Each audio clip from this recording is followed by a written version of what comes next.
Test. 1, 2, test.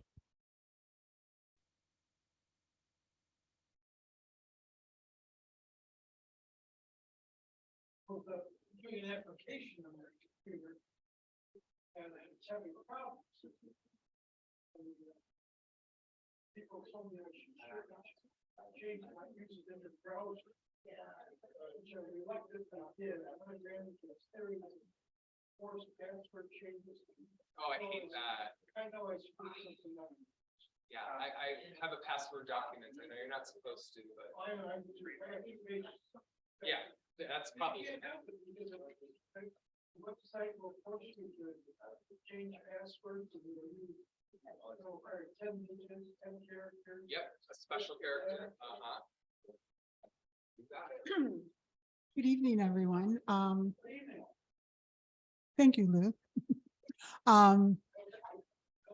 You don't think it's on? Can you hear me in the back? Okay, maybe I just wasn't talking loud enough. Sorry. Anyway, we've got a great program tonight. But before we get started, of course, I have to tell you what we have coming up. We have some festive holiday events coming up in December. On December 7th, we have holiday movies and music. John Laguerre is going to be showing us clips from some classic Hollywood films about the holidays. And he'll be sharing the music that helped make these movies so famous. And he promised to sing along at the end. So I don't know. We'll see. We'll see about that. That's on December 7th at 6:30. On December 14th, we have the Christmas markets of Prague in Germany.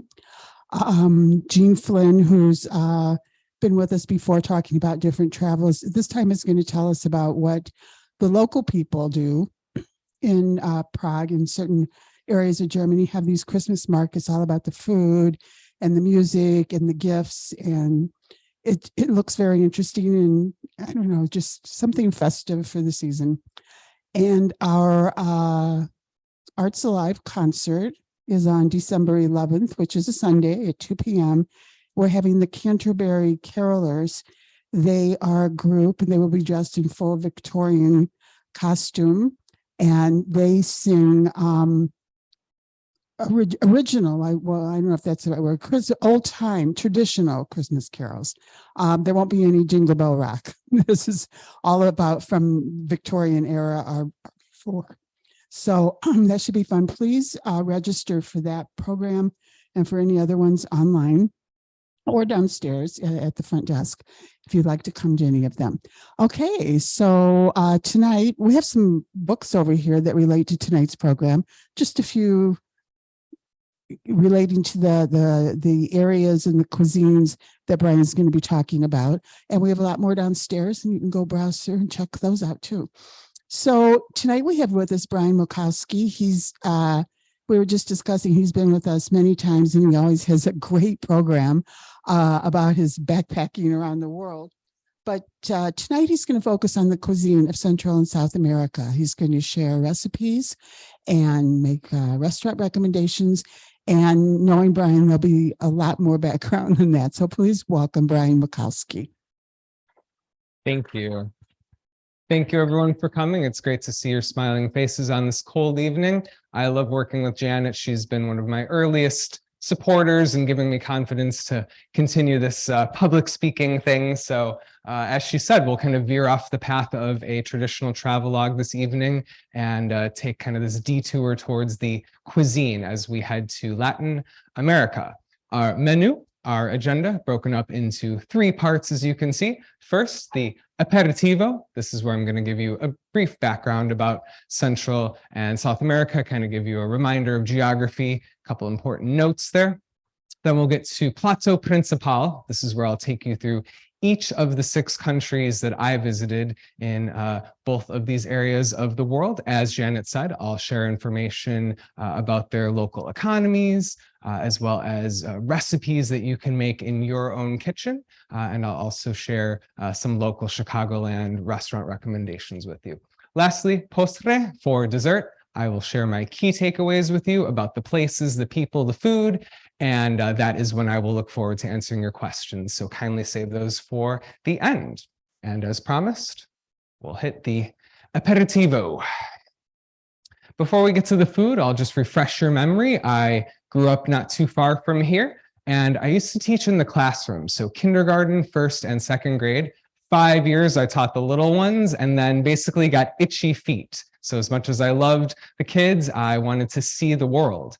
And as some of you may remember, I spent 20 months traveling 20 countries, so almost a 2-year journey around the world. Came back here, got itchy feet again, and then as you can see, spent 2019 in South America, so that ended up being 14 months in 8 of those countries. And I was kind of getting a sneak peek in August of the previous year, spending a collective 1 month in Costa Rica and Nicaragua. And tonight I traveled to you from where I live now, which is Evanston. About 95% of the pictures you'll see this evening were taken with my iPhone X and 10 Max, 10S Max. So my point here is that I didn't carry around a big, heavy professional camera, but with a little patience, persistence, and luck, I was able to capture some, hopefully, what you'll consider also magnificent shots. I picked my favorite 160 or so that we'll enjoy together this evening. You'll also see website and blog credits just from different sites to help weave together tonight's cohesive narrative. So why devote an hour to the cuisine of South and Central America? Well, honestly, it's a favorite part of travel.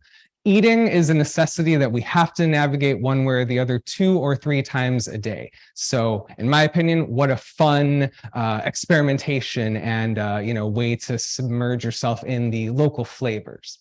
Next, living off the land. You are going to see how the local people not only live off of the land, but live out of the water. How do they take the same handful of ingredients and really create infinite combinations with sometimes just those same staples? They are passionate and inventive. You don't have to be a professional chef, as you know, to put together some really magnificent meals for your loved ones. I felt very welcomed as a foreigner in these places, and I think that's part of why I'm so excited to do this for you tonight. The food, very unique and delicious, even though, like we're talking about, some of the same staples. And lastly, I feel it is my job to bring it to life for you. So that is what the next 58 or so minutes will hopefully be like. And these are the countries that I selected. Trust me, I wish I could have done all 10 or 11 of the places I visited, but we don't want to be here all night, right? So we're going to kind of pack our first 4 in the continents of South America. And then, as you know, we'll conclude in Central America this evening. This theme is repeated throughout the presentation. The fusion of immigrants bringing their recipes, their customs, their traditions to these new places. And then how do they sometimes have to modify their traditional recipes with what the new place gives them? You're going to see all of those influences and more this evening coming together in exciting ways. Little geography and topography reminder for you before we start visiting each of the individually selected countries. Of course, we'll kick it off on South America, and it's a big continent, right? And it's also a continent of extremes. The largest river in the world, you probably know, the Amazon, and it's also home to the driest place in the world, the San Pedro de Atacama Desert in Chile. So the plains, no shock there, producing ample amounts of potatoes, a very popular, inexpensive item accessible to the locals. Similarly, the case with quinoa. And if you go to the southernmost part of the continent, you will know that sheep and cattle are raised in the region of Patagonia. We'll get a little sneak peek of that part of South America as well. But first, we'll check out the Andes, the world's longest mountain range from north to south, topping over 5,500 miles.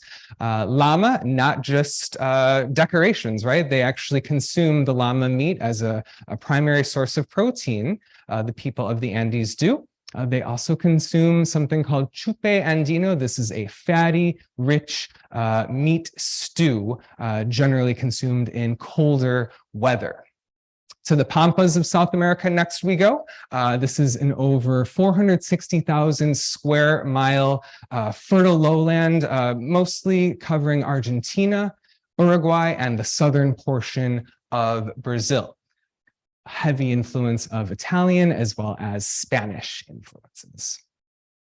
To the tropical part of South America, we're talking about obviously the Pacific, Atlantic, Amazon as well. What does the land give them? A lot of fruit along the coast. What does the water give them? A lot of shell and finfish, right? Some of this is probably common sense, but I do want to emphasize the importance of what the earth is giving them. We see a picture here of farapa, which in my opinion just tasted like fancy sawdust. But this is toasted cassava and actually a very serious staple, most commonly seen on Brazilian plates. All right, so that was a quick overview. Now we're going to dive a little deeper in each of these 6 countries that I've selected. It was hard to narrow down the list. First place I landed as I began my South American backpacking adventure set the bar very high. The cuisine capital, really, I think, of all of South America. Of course, we're going to Peru first. Here I am along the Inca Trail. This is a 4-day experience, 26 miles of hiking and climbing through the Andes. And you know where the finish line is. Yes, I see the heads nodding. Machu Picchu, one of the modern 7 wonders of the world. Stunning experience, very difficult. Elevation sickness, definitely a factor. So beware if you venture in that direction. But we're here to talk about the food and all that stuff. So we'll talk about the agriculture. Fortunately, Peru has one of the world's fastest growing economies. They are very much an open arms policy as far as working with other countries, which results in this high level of foreign trade. Over 2,000 different kinds of potatoes exist and grow right in Peru. So I'm like 15 down, 1,985 to go, I think, for me personally. And it amazed me too. Over 10% of the world's fish catch comes just along the coastal shores of Peru to feed the world. I mean, mind-boggling. Their key exports listed in that final bullet point, a few of those that we've already discussed. Peru, a beautiful blend of mixing the past traditions with the present and still honoring the past. But also, we've talked about the immigrants who have come from their countries, and now what do they do with these new dishes? A great example is that final bullet point, the Spanish bringing wheat, rice, and different meats along, and really kind of using what Peru gives them. Peru is also a big country, so I do want to chunk it out into these mini regions. So back to the Andes. In the valleys and plains, corn and potatoes are the primary source, as well as trout along the freshwater supply, and meat being derived from livestock. Now, some of the meat, pretty common, pretty normal, but you can venture off the beaten path at the San Pedro market. I took Spanish classes while I was in Peru. I had a basic high school and middle school background of Spanish, but I wanted to amp it up.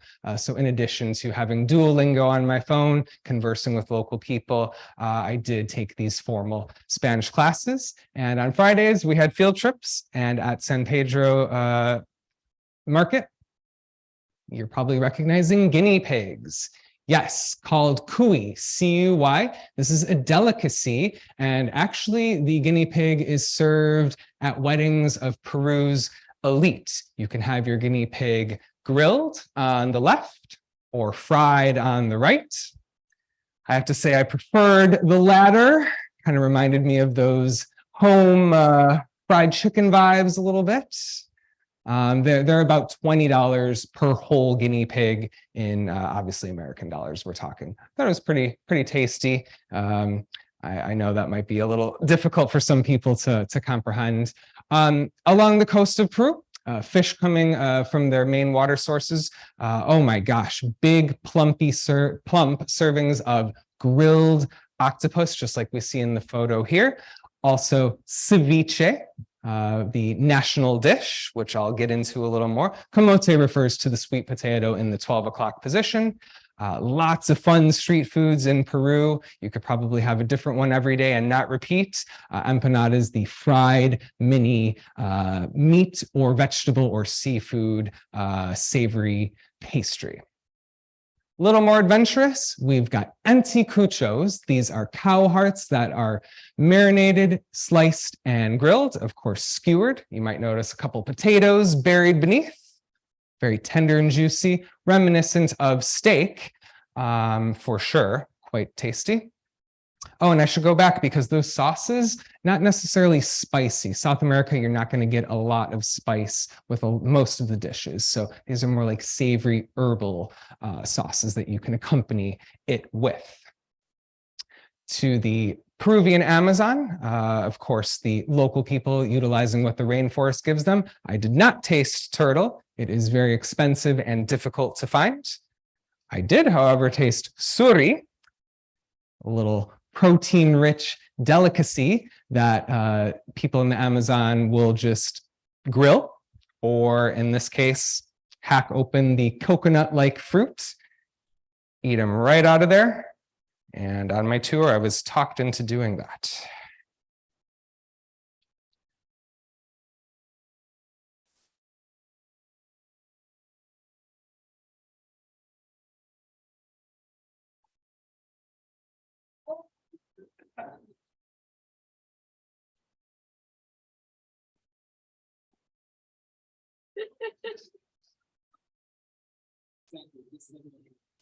Okay, so, you know, they're live grubs crawling around in your mouth. So as you chew them, they burst. It's like a waterfall of coconut, water in your mouth. So yeah, it was an interesting experience. I don't know if I'd call it tasty, but reminiscent of coconut. And incidentally, this was in the Peruvian Amazon, and you are able to do quick one-day tours depending on your time frame, your budget, or extend that to even a couple weeks in length. I did a 5-day cruise. Timo, our tour guide, local Peruvian guy, very knowledgeable about the rainforest itself as well as the wildlife. And it was just great to get off the grid. I only used my phone to take the pictures that we're seeing here. And just really clearing your lungs, clearing the air, meditating and just taking in untouched nature. So we'll talk a little more about the local foods of Peru and really to a no-frills polleria, which are chicken restaurants.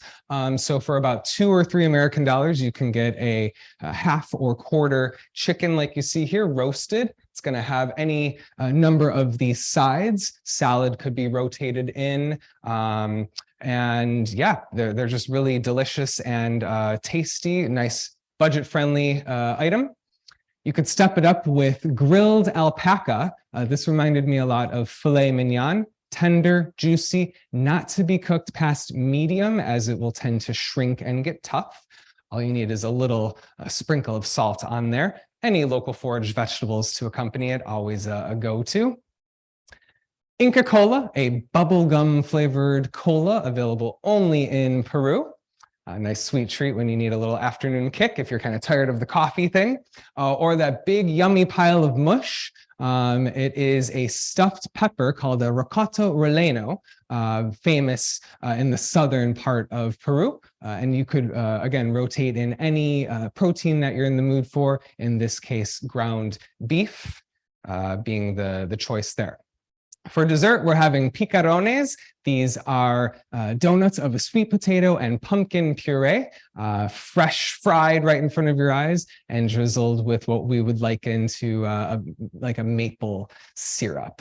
And that's when I watched my waistline go like this, just because they are so plentiful, inexpensive, and just maybe the best donut I've had in my life, to be honest with you. If you do find yourself in Peru, I wanted to give you an expectation of what the budgeting scenario is going to be. So I've taken the time to arrange it from backpacker spender to luxury spender. And if we're talking 3 meals a day, this is what you could expect on average, roughly 40 to 200 Peruvian soles a day. And the currency conversion there for you, 10 to 50 US dollars. A big reason it can be so inexpensive to eat in Peru, it's the street food, an ample amount of variety of different items. You're not going to like every single thing you taste, but more often than not, you're going to, I promise. A casual takeaway restaurant without a drink will be maybe $2 or $3 American dollars, and literally a 3-course meal with maybe a pisco sour, the famous cocktail of Peru, running you all of $10 American dollars. Our first in the kitchen and la cocina recipe that I'm going to give you the blueprint for is ceviche. It's the national dish of Peru, and it's even believed to be an aphrodisiac. It is, it gets credit for originating in Peru, although the rest of South America has sort of taken it and made it their own as well. It is just everywhere you go on the continent, and really so delicious quite often. You can substitute octopus, shrimp, but the recipe we'll talk about, the standard, is white fish. And this is one of the recipes I made myself. So these are pictures from inside my kitchen that we're looking at here. It takes about an hour, so this is a good time investment. The fresher the white fish, the better. Okay, and once you've purchased that, you're going to wash and dry it, cut the whitefish into bite-sized pieces. Then the fun, messy part where you're squeezing probably 12 to 15 limes, maybe some lemons as well. Then you're going to submerge those raw fish pieces in this liquid lemon juice, refrigerate it for about half an hour. No heat is applied to this dish because the acids of the lemon are cooking it in the fridge during this time. It's during that point too that you're cutting up all those yummy things. I really think every single item is very important. I'm not much of a pepper guy, but I just really thought that brought a nice component to this dish. Certainly the ginger did too. Dice that up fine. Anyway, sprinkle a little salt on there. As you add all those items, maybe give it a toss. Put it back in the fridge, 10, 15 more minutes, and serve it with that yummy sweet potato, which we know is the camote. Should come out something like that. Delicious. It is so fresh and nourishing. It's quite filling too, because of course it is protein-based. Chef Gaston, who has multiple restaurants in South America, also one here in Chicagoland, has Tanta. He is Peruvian and classically trained in his country. You're going to want to reserve this a good 3 to 4 weeks in advance, especially since it's holiday season right now. And this would be 3 out of $3 signs. You could do your reservations on Open Table, or of course, contact the restaurant directly. All right, we're headed south within the continent now as we venture to Argentina, our next focus. And while you're there, definitely visit Iguazu Falls, the world's largest waterfall. There is both a Brazilian and Argentine side. The latter lets you get nice and close up to Garganta del Diablo, the devil's throat, roaring quite to the point where you might even need earplugs. Argentina has the second largest economy in the continent. However, an uneven performance. A lot of this has to do with protests, people protesting the living wage, not matching the cost of living, government corruption, yet they are huge exporters of these items, including, I'm sure you're not surprised, beef, the #1 on that list. And the food in Argentina, quite unique, thanks to a lot of European influence, particularly from Italy and Spain. I really thought that their pizza resembled Chicago deep dish, very cheesy, ooey gooey, fresh baked in the oven. Another popular item, the empanada, which we've already talked about. Choripan refers to a sausage hybrid with bread, as pan in Espanol is bread. Asado. This is huge in Argentina. This is a great variety of different meats, usually steak and ribs. You could do the asado in a restaurant, like you see my friends and I in this photo here, or it could be in somebody's house or backyard, because all of this meat is cooking. Most likely it's going to be in the backyard. it is synonymous with their identity. So if you as a tourist are invited to an asado, it is a huge compliment.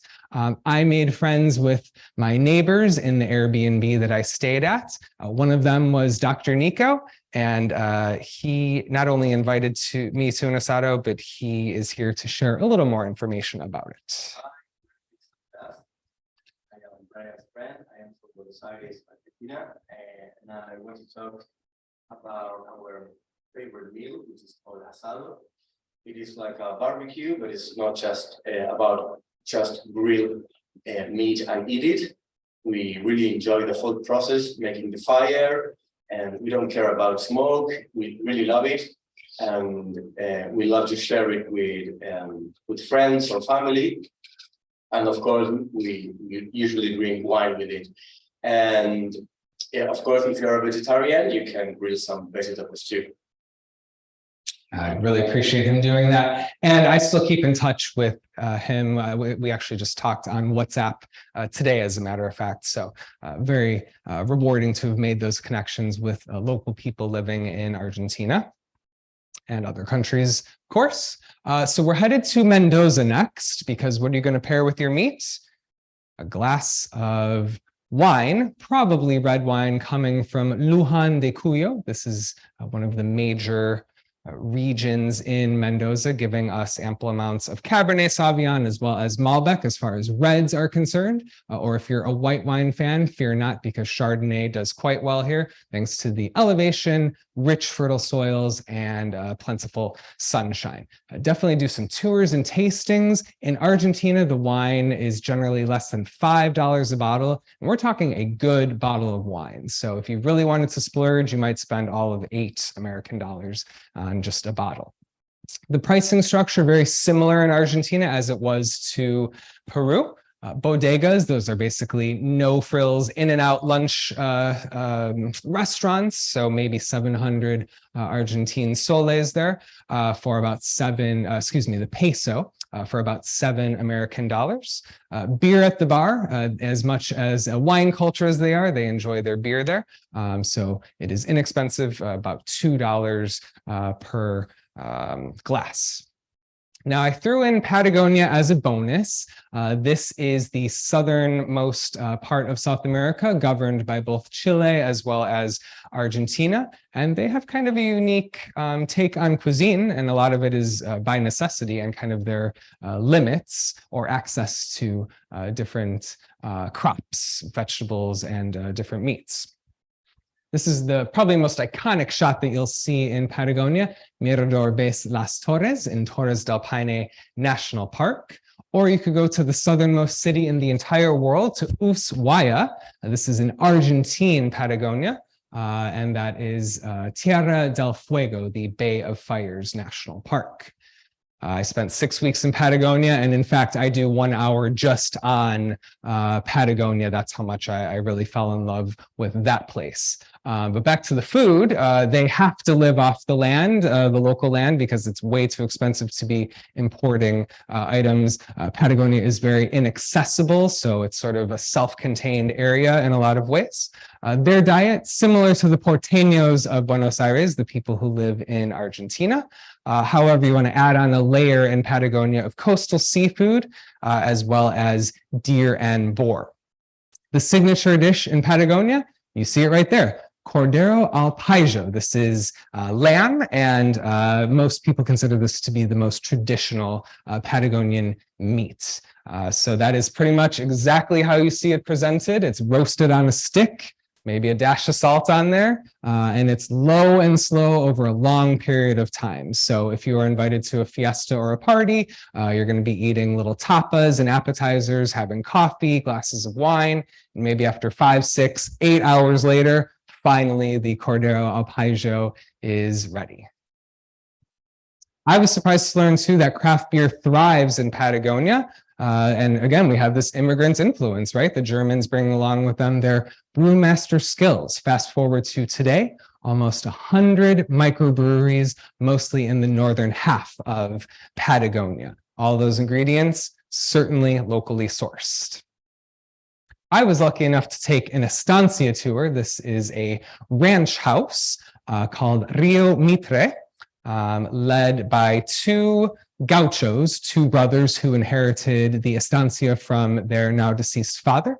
They continued to keep his dream alive. So one of the brothers stayed back at the ranch house while the other led me on horseback. We each had our own, going through the multiple acres on this stunning private estancia.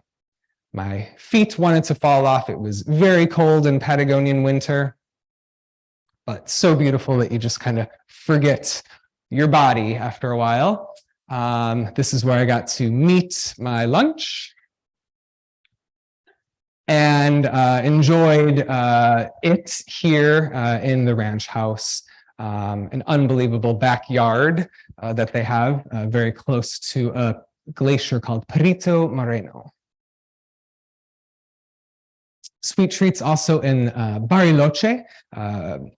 Ice cream, yes. Chocolate, certainly. But dulce de leche, this is essentially a caramel syrup, like a liquid. You could infuse it into the ice cream, into the chocolate, spread it on toast. This made for great souvenirs for loved ones, these little jars of the dulce de leche. My dad in particular, a caramel fan. And that's what we're going to make next in the kitchen. You can see there, it's called chimichurri, and it's really made its way to American tables, I would say, in the last 5, 6, 8 years. It's generally a condiment to be paired with meat. So again, this is a dish where you don't actually have to cook it because it is raw. This one's a quickie. Takes maybe 15 minutes. You can see the ingredients listed there. If you have a food processor, that's really going to help this along. Otherwise, you will have to chop everything by hand. The olive oil needs to be mixed and combined with the ingredients. And then from that point, you can just serve it at room temperature, which is what the porteños usually do. Or what I like to do, actually refrigerate it for maybe 20, 30 minutes. I kind of like the temperature juxtaposition of the hot meat that you've just cooked being paired with that cold condiment. So now we are going to speak a little Portuguese as we go to the continent's largest country, to Brazil. Brazilians, a lot of fun, including Gabriel, who I met along the way. They have one of the world's fastest growing economies, and in fact, it's the largest in its hemisphere. So animal proteins, a big go-to in Brazil, as well as other exports, including coffee, the Brazil nut, and açaí, which comes from the açaí palm tree, and basically is kind of a healthy dessert. So it's like a good excuse to be naughty, but still healthy. And you'll find acai bowls in Chicagoland if you take a look at some Brazilian restaurants locally. Brazil, another big country, so I did want to break down the food into the different regions once again for you. Seafood, logically found along the coasts, heavy influence of different cultures. There are 1.5 million Japanese people living in Brazil, and that is the most outside of the country, Japan itself. So you can imagine sushi and variants associated with Japanese cuisine all over the place in Brazil. Their national favorites, they're having coffee at every hour of the day. Feijoada, this is a bean stew made of generally beef, sometimes pork. And then, oh my gosh, did I get into some trouble with the cachaça? This is the fermented sugar cane juice. This liquor is added to the caipirinha, the national cocktail. They were served to my friends and I at Carnival in Rio de Janeiro, a very wild week of parades, dancing, other activities I'm not going to tell you about this evening. But no, it is a great celebration. I have to say my favorite event at Carnival was at the Sambadrome, where the top 6 samba schools parade their beautiful costumes, carefully choreographed dances, their incredible floats, maybe 6 semi-trucks stacked up next to each other at least. And you've got 20,000 fans cheering, singing along, dancing. The party starts at 11 p.m. and does not stop until the sun has already risen at about 7 a.m. Brazilians never sleep. I don't know where they get their energy from, but it is just a very infectious place to be for sure. Regional differences to Southeast Brazil, of course, seafood. And also, this is a look at moqueca caipira, which is a tomato and fish stew. And of course, you choose which fish. So if you're in the shrimp mood, go for it. It's what I kind of like about a lot of these dishes. You are in charge as the chef of what goes into the dishes. Churrascos are southern Brazil's answer to Argentine asados. So again, these barbecues. We've got galinada in the center west of Brazil. This is a pretty standard staple of rice and chicken that can be interpreted as a stew. And then lastly, this duck in cassava broth dish called pato no tucupi, kind of a more elegant take on a stew. Nice tender shredded duck. To the northeast of Brazil, we're looking at vatapa. It's a mashed paste. So there's bread in there, even peanuts, coconut milk. I'm a paleo guy, so this is kind of nice to have that element in it, topped with shrimp. I don't have a picture of tapioca breads, but just imagine flat white circles. They're pretty flavorless, so at breakfast time, they might add eggs inside of them, or you can even amp them up with cheese or meat. We are looking at acaraje, which is a fried black-eyed pea fritter, usually with, hey, more shrimp. I took a sustainable crab fishing tour where the captain leads you and your fellow tourist friends along the channel. And then the fishermen are catching all sorts of crabs. Then they have to sort through every one. They throw back all the females into the water and the males that have not grown to a certain size. And the reason there is to keep this a sustainable activity. Then you get to eat all the rest, which is basically an endless supply after they've boiled the crab on board, and you're able to just eat it as you coast along through the channel. And while you're walking along the coasts of Brazil, you can just basically stumble upon any one of these, outdoor shacks. They might be called like seafood markets, but it is kind of whatever the fisherman has caught that day, or fishermen, if it's a competitive area in a bigger city, and you get to just eat for a very inexpensive price, whatever has been caught just hours before. This guy was so excited that I was an oyster fan. We might pay $3 or $3.50 per oyster in Chicago, or at least in the city, right? Here in Brazil, fresh shucked oysters, 10 cents a piece. So after I ate the first dozen, he happily shucked me a second dozen.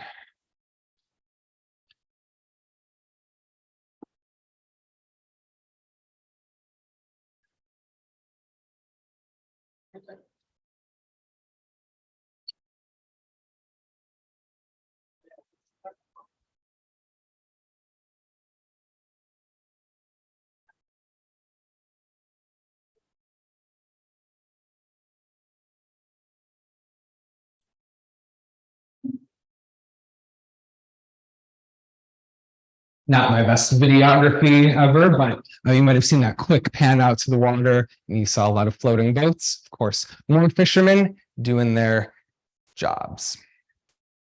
The street food of Brazil, their answer to empanadas in Brazil is the pastel. It's basically a mega version of an empanada. Again, it's savory. It can be filled with any combination of proteins, or you could even turn it into a dessert item. Fresh cut bananas sometimes in there, guava paste, even chocolate. Certainly fresh coconuts along Brazil's coast, especially on those 90 to 110 degree Fahrenheit days. The vendors will collect the coconuts, put them on ice, and then they're so excited to whip out their massive machete and hack open the top of a coconut for you, stick a straw in, hand it to you.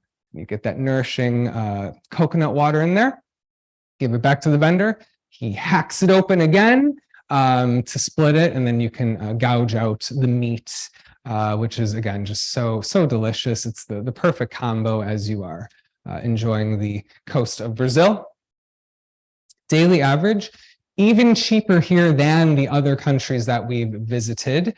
Again, street food, right? This old grandma on the side of the road with all of her pots and pans making this elaborate shrimp dish that she spent hours making, you know, a dish like that, literally $2 American. Incidentally, they use the real in Brazil. A sit-down restaurant, that's even a bit pricey. I would put that closer to probably $12 American. Although it depends on the number of caipirinhas you're getting, right?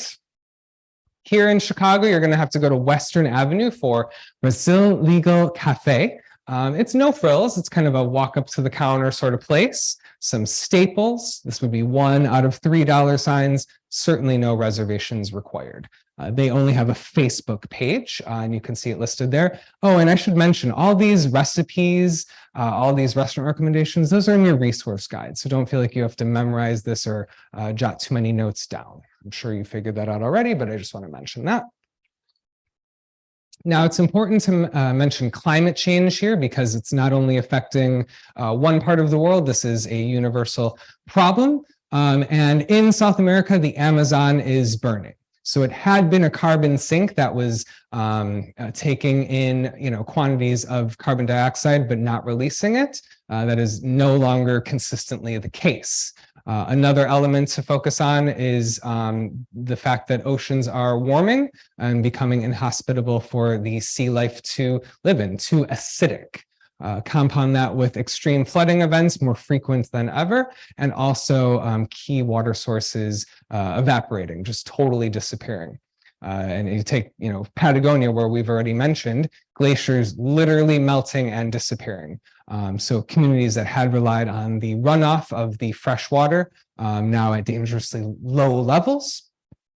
And, you know, it is a huge problem also affecting the indigenous communities. So folks who had literally lived in the Amazon rainforest no longer able to do that and having to leave their homes just because the earth is no longer, you know, plentiful, or at least it's much less than it has been even 5, 8, 10 years ago. This volatility, of course, means that the farms and farmers are threatened. Low crop yields mean high prices, more demand, of course, and unfortunately, the poorest people in South America are those who are most directly impacted by this growing, you know, troubling problem. So, gotta talk about that for sure. Okay, now we'll go to my favorite country in South America, to Colombia. And I didn't even want to visit it before I got to South America, but the more that I talked to other tourists, other South Americans, they were like, oh my gosh, Colombia is a gem. It's super safe now. People love it there. It's cheap. They're gonna love you. And it really was just phenomenal. That's Piedra del Peñal. If you take about an hour drive from Medellin, Colombia, you will get to enjoy those views and a nice little quiet getaway away from the tourists. Economy booming, fortunately for Colombia. They are big producers of proteins, including beef and chicken. Their top 4 exports listed at the bottom. Colombian food varies regionally. This is another fairly massive country. So we see that hybrid theme again that we've been hearing throughout the evening. You can literally do fresh fruit tours in Colombia because at any one time they have access to 30, 35 unique fruits. Probably half of them you've never even heard of or seen. Oops, sorry, I went a little fast there. Patacones refers to the twice fried plantains that we saw with that Brazil legal picture. And then sancocho de gallina. This soup was served to me at a volunteer event. So during the 6 weeks that I lived in Medellin, I worked with Prime's community. And this was basically just run by local Colombians to help kids in Comuna Trece, which was still one of the poorest communities, kind of a leftover from Pablo Escobar's years of terrorism and dread. But this was great. I happened to be there around Christmas time, so I was able to work with kids, teach them English. We also did like a block party, and the sancocho de gallina was served at the end of the Christmas Day block party. And you can see one of the volunteers' mothers cooking her big pot of the sancocho de gallina. I think she had chicken in there. You could probably see carrots floating, certainly potatoes, other herbs and spices tossed in there. Check out their view from their family rooftop. Colombian quality, known for its flavor. However, many of the local people cannot afford the local coffee. It is too expensive, and you will see folks more often than not drinking Nescafe. You can do a tour outside of Medellin, other cities too, but that's where I happen to do my coffee plantation tour. Street food, another awesome element of Colombia. What do I want to talk about? Meat pies, the only difference between those and the empanada is if you imagine like a dessert pie in America, like that's kind of a shrunken version the meat pie is. So it still kind of resembles that shape. And we know the empanada is more of like a meat pocket. Sarah, a Colombian girl that I met while I was living in Medellin, loves her country's food. And she was like dying to be a part of this presentation. So I happily said yes. And here she is talking about some of her favorite Colombian specialties. Most important dish, which is called the bandeja paisa. Bandeja paisa is basically like a plate with a bunch of food, including rice, ripe plantains, avocados. You have chicharrón, which is like pork belly, and it's made especially in Colombia. And you might also have some ground beef or the chorizo that you guys have probably heard of. Other things in Colombian culinary include, for example, the carne oreada from Santander, which is basically like a dried meat in the sun, and then like they cook it again.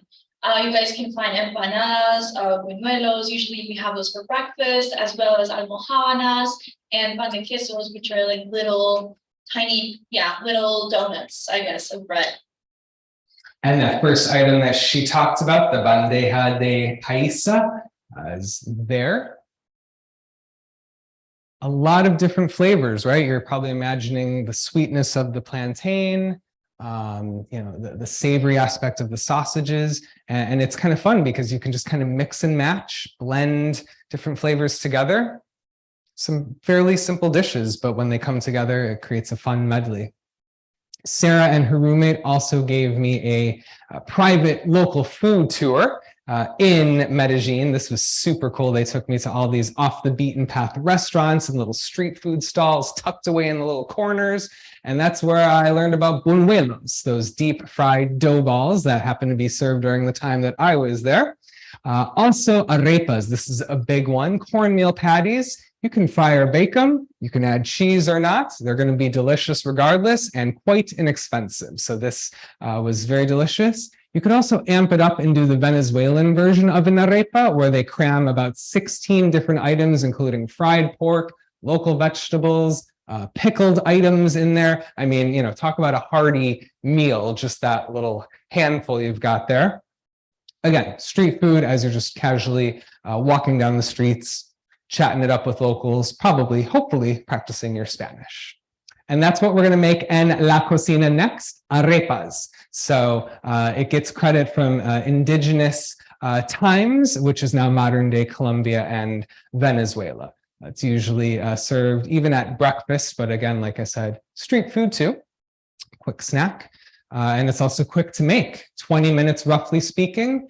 Make sure the water is warm because then your combination of the cornmeal, the butter, all these ingredients will come together and really it will become a nice dough that you will most likely knead with your hands. I would say that's the most effective way to do that. Then you're going to form and place each dough ball, maybe ping pong ball or tennis ball size, and it depends kind of on your preference. Flat row of parchment paper, dole out your balls. another row of parchment paper, and then you can make life easier with just using a rolling pin there to get them into those nice circular shapes. Heat your pan on probably medium, just kind of keep an eye on it, and roughly 2 or 3 minutes per side until golden brown. Budgeting wise, they use pesos in the tens and hundreds of thousands, but don't be overwhelmed. It just pretty much simplifies to what we're used to by now. Inexpensive food, inexpensive drinks, although cocktails, that's a little up there for South America, roughly $5 a cocktail in Colombia. This is my farthest restaurant recommendation for you tonight. You're gonna have to go all the way to Bogota. But I do recommend this sincerely because Prudencia is owned by a couple who grew up in Colombia, got trained as professional chefs in Europe, came right back to their hometown of Bogota, and have this, really, it's kind of like an upscale experience of Colombian food. That would actually be $3 signs out of 3. It is expensive because, you know, they do like a coursed experience. You could do like 8 courses at lunch or maybe 12 at dinner time. All right, in the final 10 or so minutes, we'll finish with Central America as we really shift gears now. You'll certainly see some overlaps though, because many influences. Rice and meat, what a common staple, and you might even get a little sick of that as a tourist in certain parts of Central America at certain days, but you can spice it up, don't worry about that. Varieties by the coast, if you head to the Pacific, indigenous and European influences, as well as along the Caribbean, still indigenous, but also African as well. And just to refresh your memory, I was lucky enough to spend about 2 weeks in both Costa Rica and Nicaragua.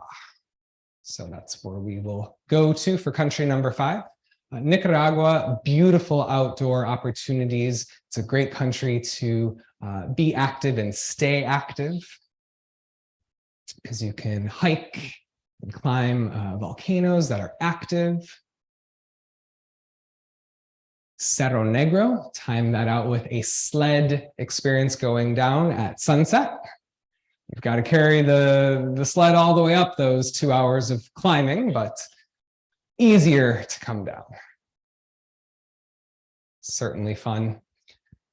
Probably no surprise to you, coffee became a principal crop early on in modern history of Nicaragua. But then if you fast forward about 100 years to the Contra War of the 1980s, pretty much leveled Nicaragua's infrastructure. They still 40 plus years later are, reeling from that. It is still considered the least developed country in all of Central America. A great fusion of influences past and present. And again, those fresh fruits everywhere, especially along the Pacific. Roadside stalls in Nicaragua, it was hard sometimes to decipher if it was a street food stall or if it was somebody's backyard. And so I got really good at asking in Spanish, like, is this food for sale? And they would either politely tell me to go that way or, yeah, come on. So you might see quesillos, one of their specialties, a tortilla wrapped in ooey gooey cheese, or even nacatamales, basically an amped up tamale. Usually pork is the go-to staple here for a little spice and savory component, little potato to balance it out. Generally, I experienced a little higher prices in Central America compared to South America. But if we're comparing it, of course, here, home in Chicagoland, it's cheap, right? It's not expensive. You can have a meal, usually snack sized, for $3. It's kind of fun too to bring a partner, a friend. You can divide and conquer the menu, try a handful of dishes, and the local people want to help you. It might feel a little high pressure if you're waiting in this long line for street food, but it's a great chance to practice your Spanish. And what are you there to do? To learn about the people, the customs, and the food. And last but not least, concluding tonight's food journey in the cloud forest in Monteverde. talk about fresh air. The Costa Rican government takes very good care of its natural resources. Great place again to be active, actually. Costa Rica's economy used to rely primarily on agriculture, but in the last half century or so has kind of evolved to be, a big tourist destination. I wouldn't be surprised if that's #1 in Central America. I should probably look that up. But, electronic advancements as well as medical exports helping really gin up a lot of money for the country. The country does have a stubbornly high unemployment rate, over 10% currently. And I'm not trying to repeat myself too much, but coffee is a massive export there in the top 3. The food overview of Costa Rica, generally mild. The casado is kind of the staple dish. It's gonna basically look like that plate there, right? It's gonna have, rice, probably black beans, and then any protein. In this case, it's just a pan-fried steak with grilled onions. Other staples that we've essentially gone over already. I did take a coffee tour in Monteverde in the northern part of Costa Rica, and this was really exciting to see the bean to cup process up close and personal. So our guide, a local student, took us through the farm, but he did also mention the difficulties that global warming and climate change have brought to his friends, the farmers here. Just talking about, either too much rain or all of a sudden a complete drought, and how certain years are totally affected just by a couple weeks of bad weather, one way or the other. But it was another great place to stock up on souvenirs. Several pounds of coffee making their way into my backpack. And of course, the finale of that, you get to try 5 different locally grown coffees, light blonde, but generally ranging more into the medium, dark, rich, robust coffees. And I was basically flying like one of the Costa Rican hummingbirds after that.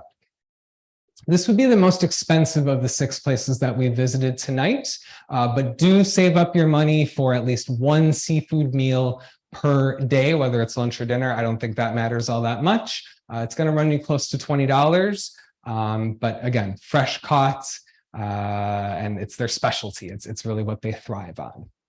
I loved Irazu. I hope that you do check this out. This would be 2 out of $3 signs. Reservations only going to be needed probably on the weekends, including Friday. So definitely just call ahead to play it safe. And this guy is Costa Rican, no shocker. He modeled the restaurant on his abuela's house, including details in the bathrooms. So he very much welcomes everybody into, he calls it his casa, his home. And you, the diner, really do feel just welcomed into the family fold. Our last En la Cocina dish. In the kitchen, you have the recipe for spotted rooster or gallo pinto. And it's basically, a go-to rice and beans with salsa Lizano. And this is what makes it uniquely Costa Rican. And that is a cumin-based sauce. You can get it at any, Latin American grocery store, certainly Amazon. There were a lot of options when I looked a couple months ago. This takes half an hour. You're going to saute your hard vegetables, the onion and bell peppers, then fold in some crushed garlic. You will also have drained your black beans off to the side, adding your rice and whatever seasonings, maybe whatever your garden happens to be producing at that time. And then you're just going to strategically drizzle the salsa Lizano over the fried rice, stirring it, incorporating it, coating all of the rice on probably low or low medium heat for 5 to 10 minutes. So on a personal note, I loved venturing through these 6 countries and many more that we didn't talk about tonight. Trying different items, not always loving every item. However, more often than not, I did. Getting invited to picnics with local people, challenging myself, learning Spanish and Portuguese, figuring out items that would be good, accompanied even with beer or wine, whatever it might have been. But most importantly, meeting these people, connecting with them, learning about their lives, and making, in some cases, friends for life. And we all know that that's what food does. It brings everyone to the table together. So with that, postre, our dessert, getting to your questions in about 90 seconds. So I do hope that these are more than just pins in a map for you. If you visited any one of these places, you've probably had similar experiences. And if you have not, hopefully, too, maybe I've put them on a possible bucket list for your near future travels. So what are my key takeaways? Just 5 of them. Various influences, right? The immigrants coming from their homeland and reinventing the menu using the same ingredients, right? The regional overlap. So yes, there are borders that divide countries, but that doesn't divide the cuisines. And yes, Peru's ceviche is a little bit different than Venezuela's, but at the end of the day, it's like a happy competition, right? It's folks who are glad to share with one another. It's the perfect way of art meeting science. So you are the artist in your kitchen, and they are in their homeland. What does the science mean? Well, it's what the land produces, it's what the water produces, and what do they do with that? And it's generational. The guy who I just talked about at the Costa Rican restaurant here in Chicago, he got his recipes from his abuela. She inherited those from her abuela. And he, of course, will pass them down to his daughters. So that, I think that really sums that up so perfectly. And he, just one guy, is so passionate about this food, and he does a good job. So guess what? 30 years later of him having this restaurant, it's still wildly successful. Lastly, it unites people, just trying out these different foods, sharing stories, experiences. Generally speaking, people in Latin America are not on their phones at the dinner table. The TV is off. They're giving each other eye contact and being present in that 30 or 45-minute experience.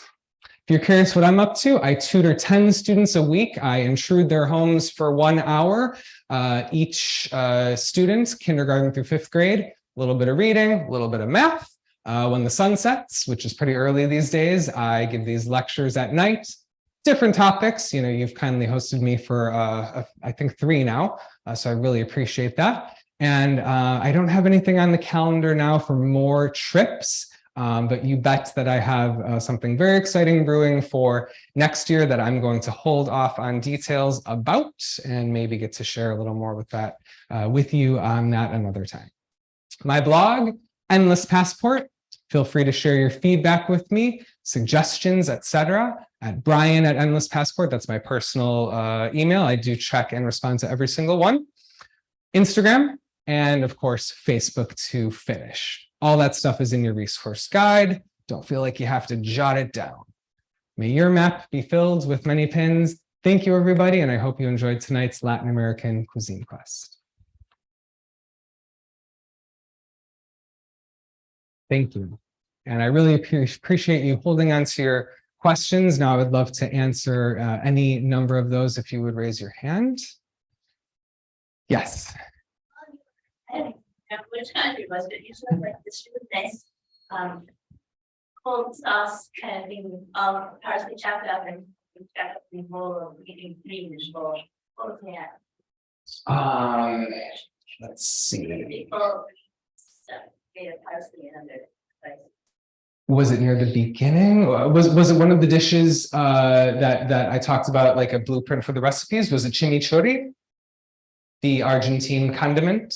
Probably, yeah. Yeah. Did you have a further question about it? It's wonderful. Oh, it's a delight. Yeah, it's so herbal, but it's got that garlic in there. Of course, fresh olive oil is key. And a nice complement to the very savory components of probably steak. That would be the best to serve with. Other questions? Were there any places that you went to that you felt unsafe? I would say there were, a couple of places. My Airbnb in Buenos Aires, I didn't really look ahead. about like what the safe or, unsafe neighborhoods were. So there was like a street walking prostitute that hung out around my Airbnb, but I wasn't like intimidated or worried about her. It was just like kind of like some seedy characters would maybe come through there. And what else do I want to say about that? Yeah, I mean, I wouldn't walk around at night alone. And if I did, I would certainly not have headphones on or have my phone out. But no, generally speaking, I felt very safe in all of these places, including Buenos Aires. It was just like kind of around my Airbnb. I was extra careful. Other questions? Mark? Why did they throw back the female crabs? Just to perpetuate the reproduction process. And those young males that I talked about getting thrown back as well, they are still of reproducing age as far as I know. So the old crotchety crabs are the ones that we got to eat, but yeah. The young bloods stayed in the water. Other questions? And of course, if you think of something after the fact, feel free to walk up here. Janet, thank you so much for hosting me. I really appreciate it. And thank you all. Have a lovely evening.